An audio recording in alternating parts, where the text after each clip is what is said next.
Hey guys, it's Zach with Splitwood Studio, and today I'm going to be renovating and building a custom leaf for this red oak table.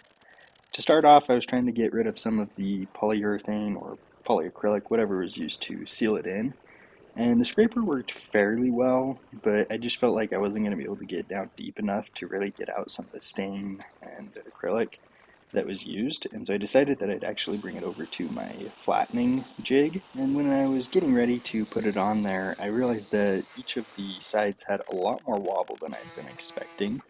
So I decided to take a quick break and put in these dovetail runners that would help flatten it out. That way I wasn't taking a whole bunch off one side and almost nothing out of the middle. And that worked pretty good. I got the 1/4 inch wobble down to about a 16th, so a lot better than it was, but not perfect. After running it through the slab jig, I was able to come back and sand it. I actually had to break out my DeWalt just because I didn't have any 80 grit or lower for my Festool sander. It was actually kind of a funny experience because I got motion sick from using the DeWalt after using my Festool for a little while.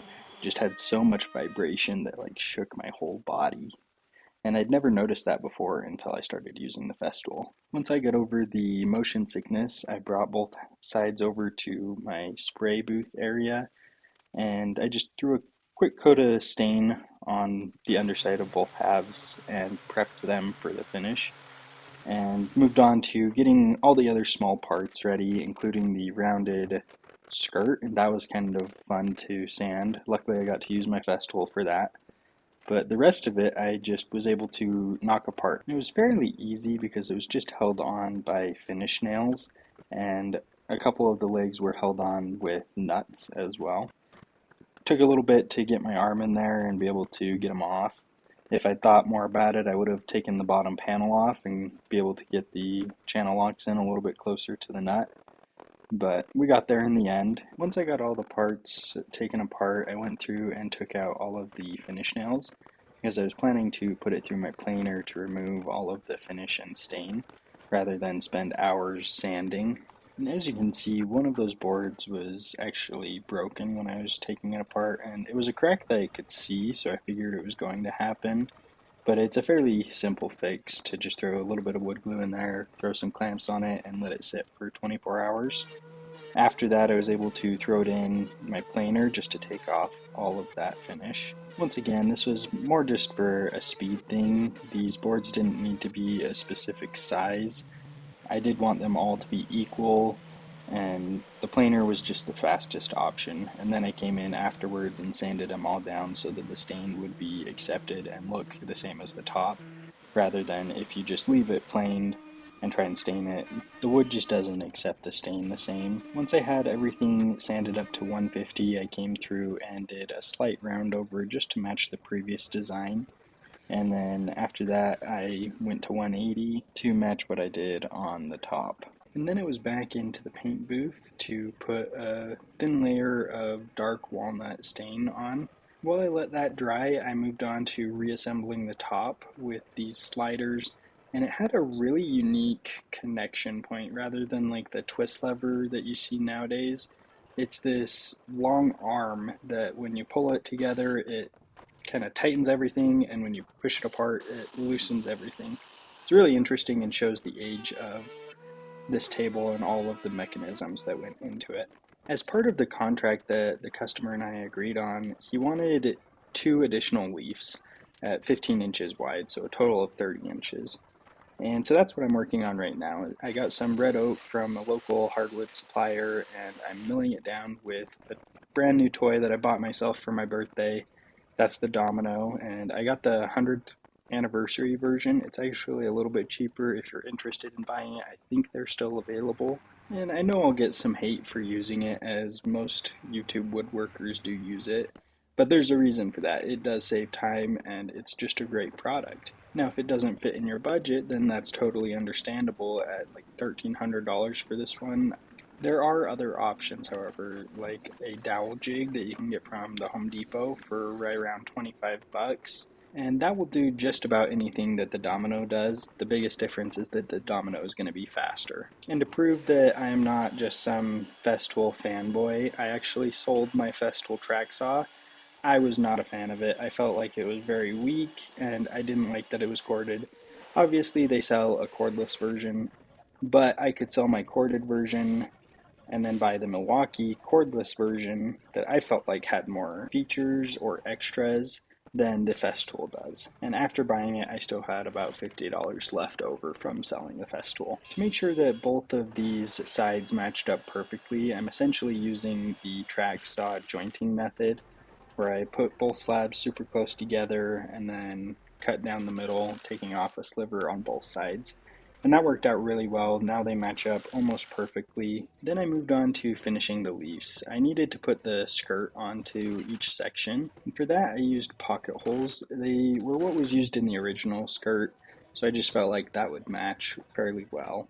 And it was pretty easy to do. To point out some of my own stupidity, if you look at the dovetail runners that are supposed to help the boards from warping, you can see that two of them don't line up, and I don't know exactly what happened, but I think that I had a mark that I'd placed for something else, and then when I was putting the level on to run the router up against, I put it on that other mark, and so it got misaligned. Luckily, it is on the bottom, so it won't be visible except for when the leaf isn't installed, and it works with all of the mechanisms on the bottom. After I finished beating myself up over that mistake, I put all of the mechanisms on the bottom, sanded the top, and did a half-inch round over.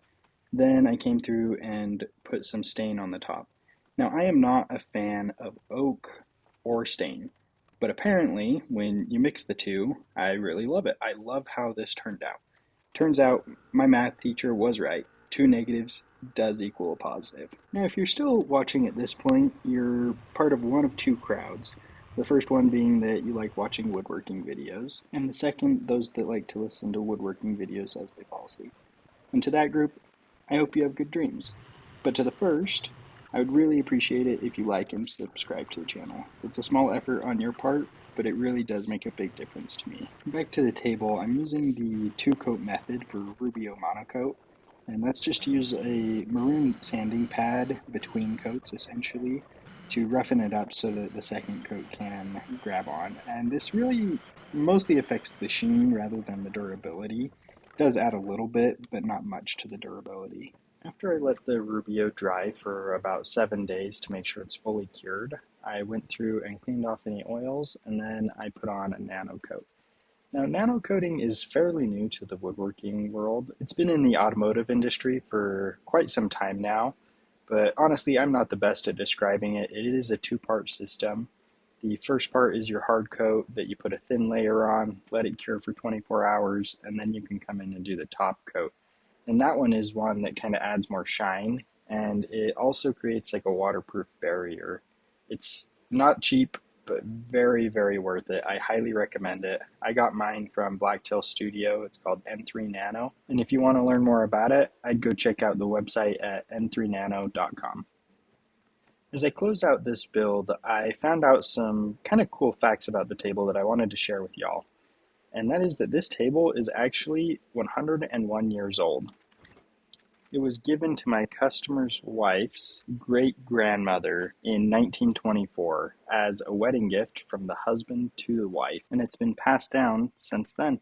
And the great-grandfather that was the first one that built this actually went on to build many buildings in the Utah, Provo, and Moroni areas that are still standing to this day. Once the nano finish had fully cured over those 24 hours, I was able to load it up. I actually had to get a rental from U-Haul because my truck was in the shop.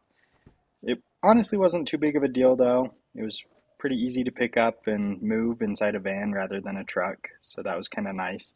But I did need to get some help lifting it up. At first I thought I could do it, but then just decided, you know what, it is not worth risking this table. It has been through a lot in its 101 years, I'm sure. So I grabbed my wife to help me load it up, and we were on our way. As a reminder of what the table used to look like, here's a picture of it before. What do you think? Do you guys think that I was able to bring back life into this table? And what would you like to see in the future?